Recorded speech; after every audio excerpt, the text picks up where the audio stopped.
Bonjour à tous les amis, j'espère que vous êtes en pleine forme. Vous êtes les bienvenus sur la chaîne Sam Agriculteur Indépendant et Sam c'est moi.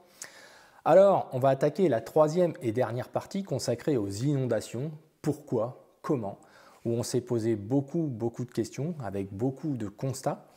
On a rencontré Olivier, éleveur de bovins allaitants dans la première partie, mais aussi Thomas, éleveur de vaches laitières. Dans la seconde partie, nous sommes allés rencontrer Maxime, éleveur de brebis, mais aussi maire de son village, qui nous a expliqué beaucoup de choses. Nous avons fait aussi un tour de plein terrain avec le constat des réalités de ce qui se passait, en s'interrogeant sur quel pouvait être notre rôle pour ceux qui cultivent la terre, mais aussi pour ceux qui l'entretiennent. On s'est interrogé quand même tous ensemble. C'est une partie des problèmes. Maxime a soulevé d'autres problématiques, l'inertie des politiques, etc. Je n'y reviens pas. Je vous mettrai les liens des deux premières parties dans la description. Alors là, dans cette troisième partie, on va aller rencontrer les deux derniers bénéficiaires de la cagnotte des agri-youtubeurs du cœur. Et on va aller rencontrer Franck et Maxime, qui sont tous les deux éleveurs. Alors si ça vous intéresse, on est parti.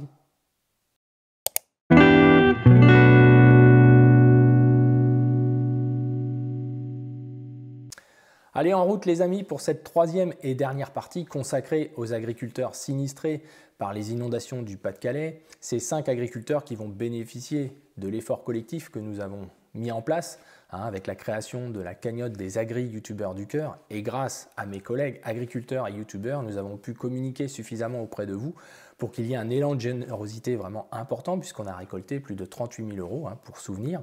Et donc ils vont être répartis entre ces 5 agriculteurs que je vous emmène rencontrer. Alors, les deux derniers, c'est Franck et Maxime, donc je vous emmène tout de suite voir Maxime. Alors les amis, je suis arrivé chez Maxime, pas très loin de Saint-Omer. Donc il est parti chercher 2-3 bricoles, car il était en train de faire du béton lorsque je suis arrivé.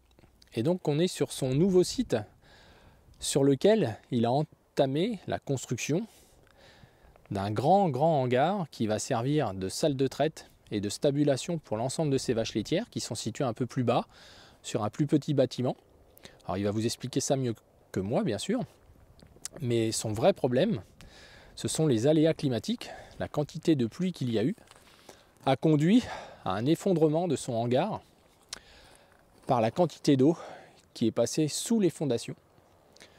Donc des caillebotis, vous voyez que tout est écroulé dans le fond du hangar. Donc c'est un énorme investissement, il y a plus de 300 000 € là qui ont été investis, pour lesquels Maxime a fait le drainage en dessous son hangar, mais certains éléments lui ont échappé, et comme il l'a fait lui-même, cette partie-là, il n'est pas couvert par le constructeur du hangar. Donc c'est un investissement de 300 000 €, je le rappelle, qui peut être mis à mal de manière importante. Donc là, Maxime est en échange avec le constructeur pour essayer de trouver des solutions à moindre coût, d'essayer de ne pas tout détruire, puisque c'est lui qui va devoir payer l'ardoise et pas les assurances. Donc c'est un gros dossier pour des jeunes qui sont en GAEC. Donc il va nous expliquer tout ça. Bonjour Maxime, comment ça va? Bonjour, ça va. Alors je vais te laisser te présenter avant tout, et puis après on parlera un petit peu de ces intempéries justement. Ouais. Alors moi c'est Maxime Dallène, j'ai 36 ans, je suis installé depuis 12 ans maintenant, éleveur laitier, c'est le principal de la ferme, des vaches laitières. D'accord, un peu de surface en terre? Un peu de surface en terre, ouais, tout à fait. On a une surface totale d'environ 140 hectares. D'accord. Okay. Donc, mais le plus gros, ça reste quand même les vaches laitières. D'accord. Ensuite, là, on est en projet pour faire un bâtiment de vaches laitières en caillebotis intégral. D'accord. Parce que ton hangar actuel ne convenait pas? Le hangar actuel, c'est un bâtiment qui date déjà il y a 35 ans. Il a déjà 35 ans, il a déjà bien vécu. Et bon, On voulait se moderniser un petit peu, mais bon, là on est un petit peu coincé sur le site actuel, donc on a un peu délocalisé quoi, en fait. Parce que là, c'est un petit peu en bas du village, c'est ça, hein, quand je suis arrivé. D'accord. Voilà, tout à fait, c'est en bas du village, c'est tout à fait ça. Là, du coup, tu es un peu plus isolé, en altitude, pour les nuisances, pour tout. Exactement, tout ça. pour les nuisances, tout ça, au moins on est plus tranquille. Ok, donc tu es avec tes parents, avec un Avec frère? ma sœur, je suis associé avec ma sœur et puis mon beau-frère qui est sur la ferme aussi. Ok, d'accord. Ouais. Alors justement, ce bâtiment là, on voit qu'il s'est passé quelque chose. Tu peux nous raconter un petit peu? En fait, on a eu énormément d'eau comme vous le savez. Il y a eu un paquet d'eau qui est arrivé de l'ensemble des pâtures ici derrière. L'eau qui a entouré la fosse, qui était en cours de construction, comme on peut le voir. Et la fosse, elle a fait elle a fait un effet bateau, et pourtant il y avait quand même 1 mètre d'eau dedans, mais il y a tellement d'eau autour que elle s'est soulevée, elle a cassé sur le milieu en fait. D'accord, comme une piscine qui ne serait pas remplie. Tout à fait, c'est un peu ça en fait. D'accord. Exactement, alors les choses ont été faites comme on me l'avait demandé pourtant, ça a été drainé en dessous tout ça, mais ça n'a pas suffi quoi en fait. Ça n'a pas suffi. Donc là normalement le bâtiment devrait être fini, les robots devraient être en cours d'installation et tout ça, bon forcément tout est à l'arrêt. Alors du coup tu devais avoir plus de vaches aussi, oui, non? Voilà exactement. Tes vaches vont aller où alors du coup? Là les vaches sont restées au même endroit actuel. Ça arrive à tenir même. Ça tient, du coup on attend un petit peu pour augmenter un peu le troupeau parce que c'est un bâtiment qui est prévu pour 80-90 vaches et ici c'est pour 120 vaches laitières. D'accord. Donc pour l'instant on patiente un petit peu en attendant de voir un peu tout ce qui est possible de faire. Bon, malheureusement, tout est pour moi, de toute façon. Alors, pour quelle raison? Alors, le constructeur du bâtiment, de la fosse, estime que son travail a bien été fait, en fait, que c'est pas de sa faute, que c'est... De toute façon, dans le devis et le bon de commande, c'est bien marqué que tout dégât créé par l'eau est à la charge du client. C'est bien spécifié, donc... Donc là, en fait, c'est un endroit où les animaux étaient dessus, avec une limite de paillage, c'est ça, sur caillebotis? Voilà, en fait, c'est caillebotis avec... là, c'est prévu pour mettre les matelas, les logettes et tout ça. Les caillebotis, bon, là, on peut voir que tout est tombé. Parce qu'en fait, le mur là est parti. Comme le dessous s'est soulevé, il y a le mur qui est parti. Donc là, il y a plusieurs murs à recasser, il faut tout renlever, en fait. Et puis recasser les murs et puis refaire quoi. Alors c'est un investissement important certainement? C'est un investissement très important, exactement. C'est même l'investissement d'une vie on peut dire.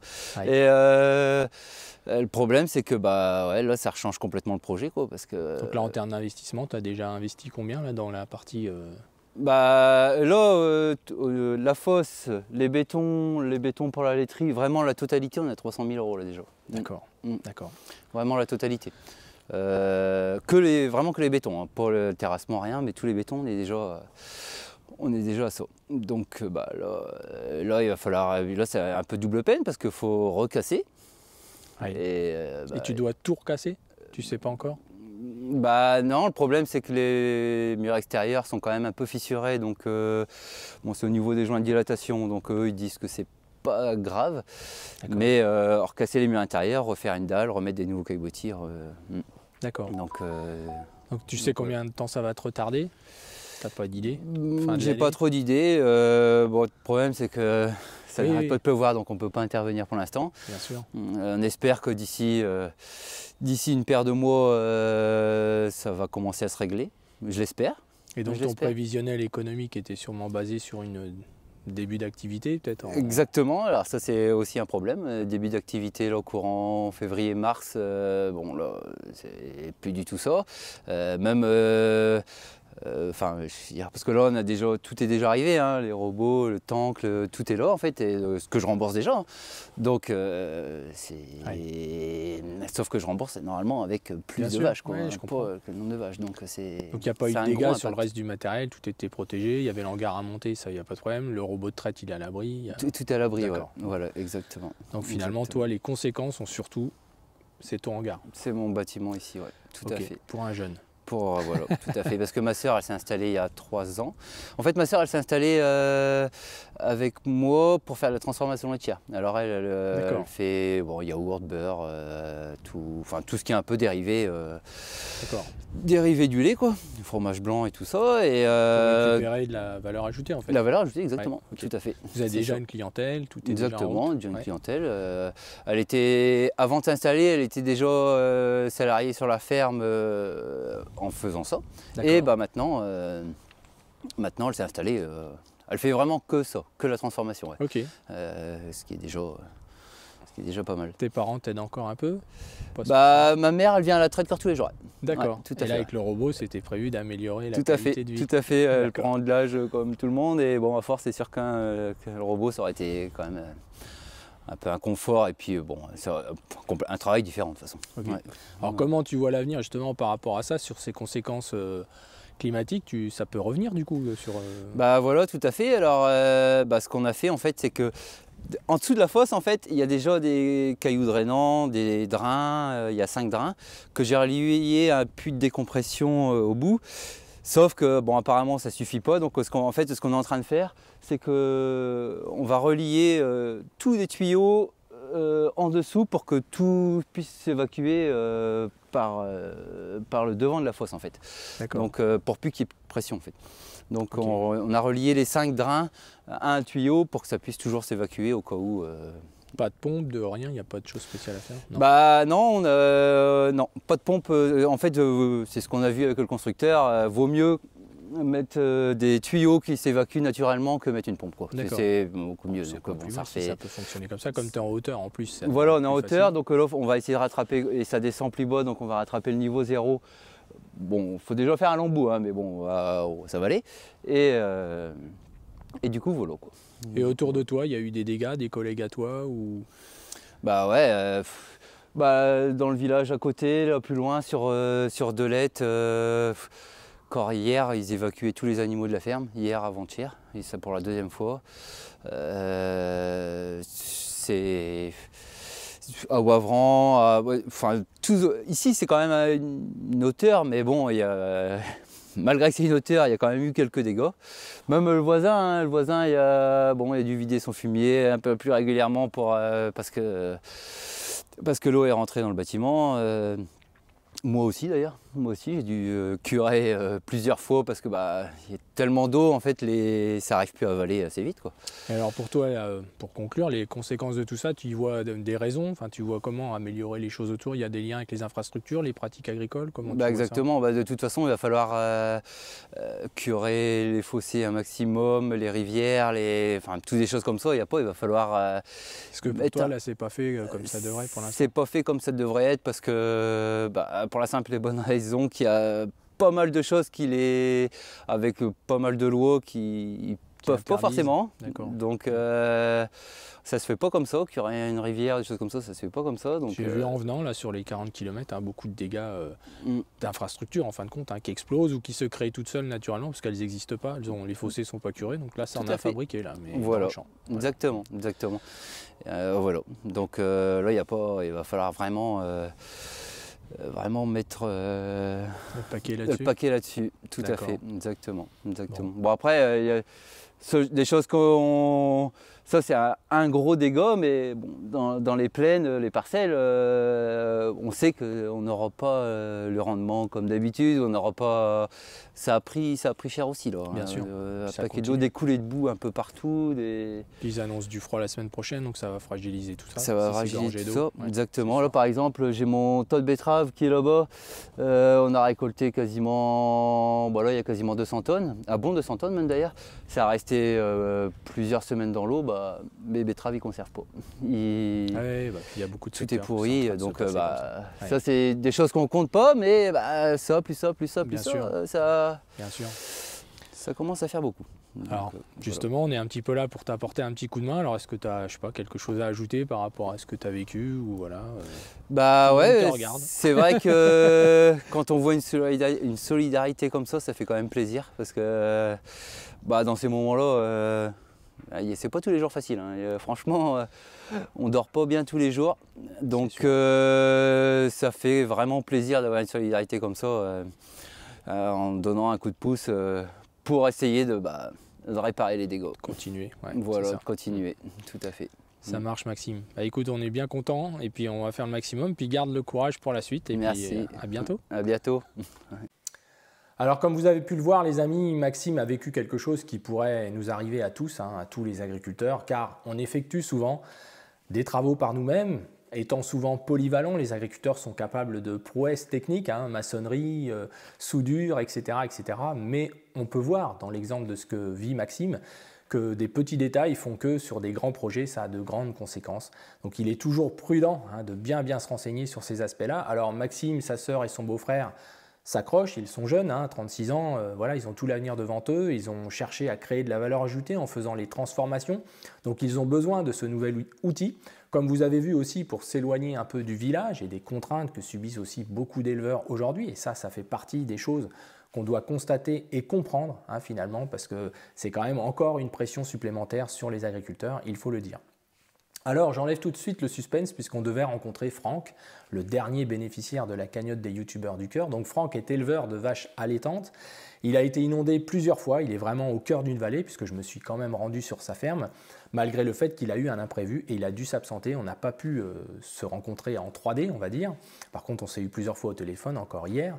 Et dans l'émotion, il en a oublié son téléphone portable, donc on n'a pas pu se retrouver en fin d'après-midi. Alors, Franck a disséminé ses animaux, il y a plus d'une centaine de vaches allaitantes sur plusieurs fermes autour de lui, dont certaines à plus de 14 km. Donc en fait, il consacrait, puisque là ça y est, ils sont rentrés au bercail, il consacrait ses journées à bien sûr aller soigner ses animaux, à emmener du foin, de la paille, etc. sur les différents bâtiments qui lui ont été prêtés, mais aussi au sein d'élevage, pour lesquels des éleveurs lui ont laissé un petit peu de place pour ses animaux. Donc il consacrait quasiment toute sa journée à faire ce type de travail. Donc il semblait assez épuisé quand je l'ai eu plusieurs fois au téléphone, assez débordé aussi par des plannings. C'est vraiment l'éleveur type qui a beaucoup de boulot, qui n'a pas une main d'œuvre débordante et qui vraiment est le nez dans le guidon.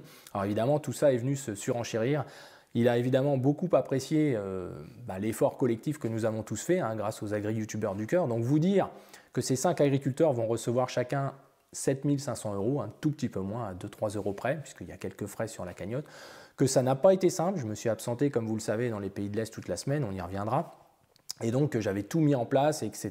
Et ça m'a été refusé à plusieurs moyens. Donc j'ai tenté de faire un virement à ces 5 agriculteurs par la cagnotte, avec leur RIB, etc. Ça n'a pas fonctionné. Ensuite j'ai essayé de tout virer sur mon compte pour leur faire moi-même les virements, puisque j'étais le bénéficiaire, le profil vérifié avec ma carte d'identité et tout ce qui va avec. Ça devait être simple et ça ne l'était pas, comme ça l'est souvent dans notre pays, vous avez pu le remarquer. Donc là, j'ai pu avoir des responsables de la cagnotte et donc ça devrait se débloquer parce qu'on n'allait quand même pas créer une association et toutes ces usines à gaz qui servent à rien pour des choses spontanées, du cœur comme ça, on ne doit pas y réfléchir pendant 8 jours et faire quelque chose de cohérent. Donc là, normalement, ça doit se débloquer. Les cartes d'identité des 5 agriculteurs bénéficiaires ont été transmises à la cagnotte et ça devrait bien se passer.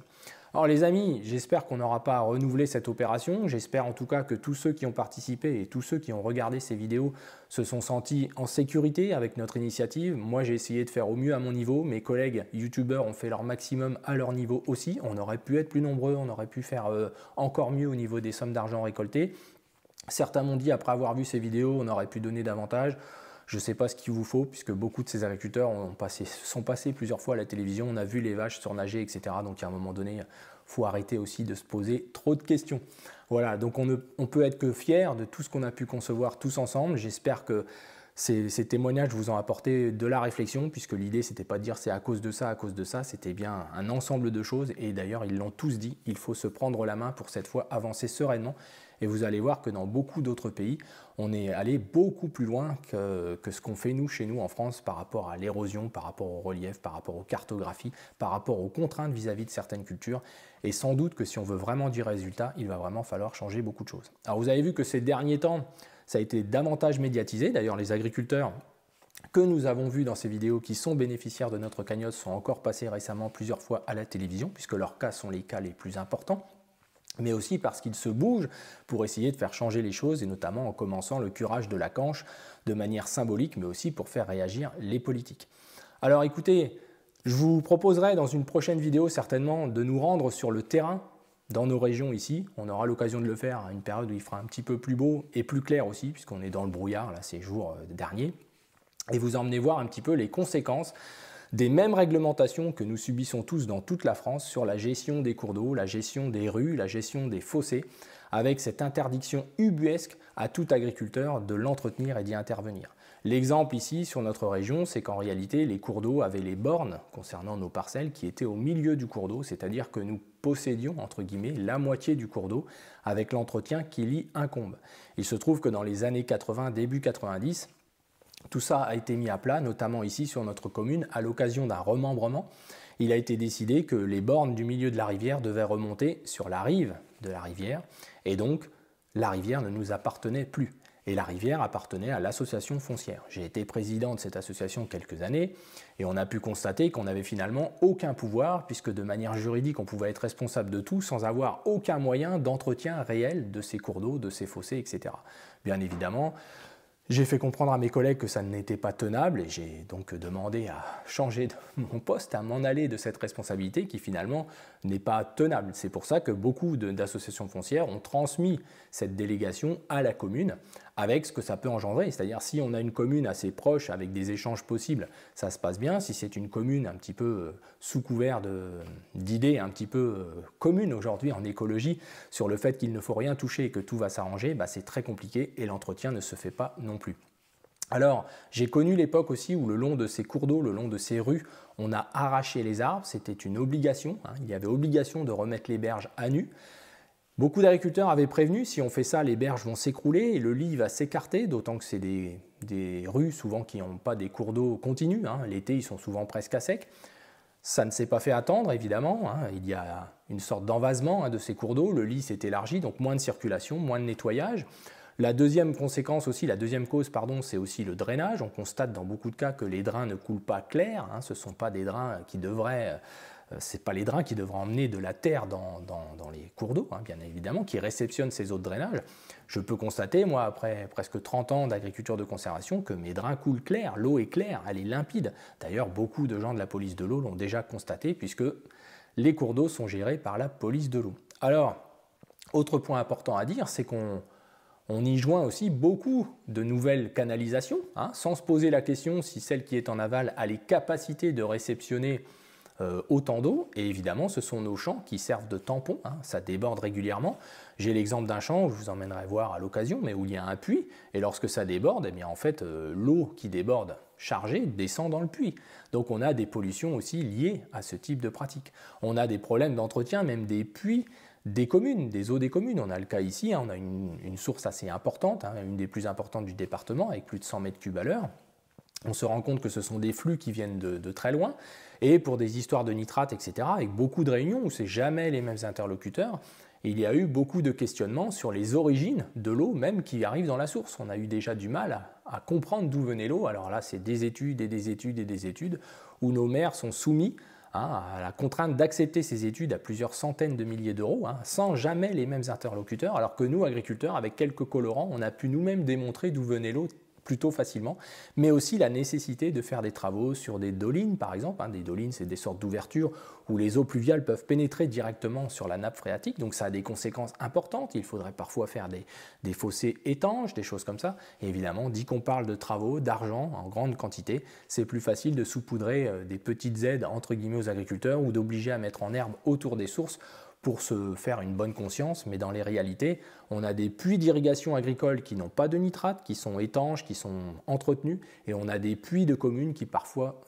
contiennent des nitrates parce que de l'eau extérieure pénètre dans la source pour les habitants. C'est des constats, hein, dans plusieurs communes autour de nous. Alors, c'est un combat inégal depuis beaucoup d'années, puisque les agriculteurs représentent moins d'1% de la population. Ils sont toujours montrés du doigt sans vraiment les considérations nécessaires qui pourraient être que c'est nous qui entretenons l'espace. Donc aujourd'hui, on n'a que les nuisances, on a juste le droit de la fermer et surtout, il n'y a pas une relation parallèle et main dans la main comme ça devrait être le cas avec le respect nécessaire. Alors je vais en conclure cette vidéo en vous disant que je rentre des pays de l'Est après 3 jours sur place, 3 jours marathon, avec 4 agriculteurs présents dans différents pays des pays de l'Est.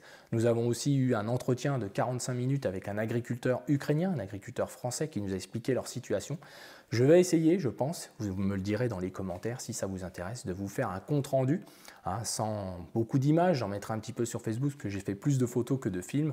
De 7h à 9h du soir, on était intense à travailler sans cesse, donc je suis rentré bien fatigué. J'étais parti déjà fatigué, mais en tout cas, c'était hyper intéressant et vous allez voir le décalage qu'il y a entre ce qui se passe dans ces pays-là et ce que nous, on fait chez nous, où nous avons un retard assez considérable, avec un point commun pour tous, qui est la disparition des fermes familiales, qui restera le thème de ces vidéos, puisque vous allez voir que si ça se produit, comme c'est un peu inscrit, l'ouverture de l'Ukraine au niveau de l'Europe, que subissent déjà les pays que j'ai rencontrés, la Lituanie, la Pologne, la République tchèque, la France à côté ne fera jamais le poids et surtout on est en retard sur beaucoup de points, notamment la gestion du relief, la gestion de l'érosion, comme je vous en ai un petit peu abordé tout à l'heure. Donc si ça vous intéresse, on fera une vidéo sur ce sujet d'ici quelques temps.